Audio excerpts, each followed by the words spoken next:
রাত্রে আজকে আবার ডিনার নিয়ে এসে গেছি। তো আজকে ডিনারে আছে ডালিয়া, একদম ডালিয়া বানিয়েছি। এখানে আছে আলু পটলের কষা, আর এখানে আছে পাঁপড় ভাজা।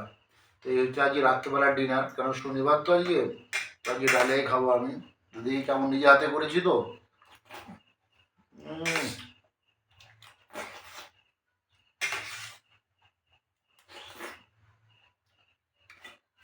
ফাটাফাটি হয়ে যায়।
তো বন্ধুরা, আজকে যদি ভিডিওটা ভালো লেগে থাকে অবশ্যই লাইক করবেন, কমেন্ট করবেন, শেয়ার করবেন।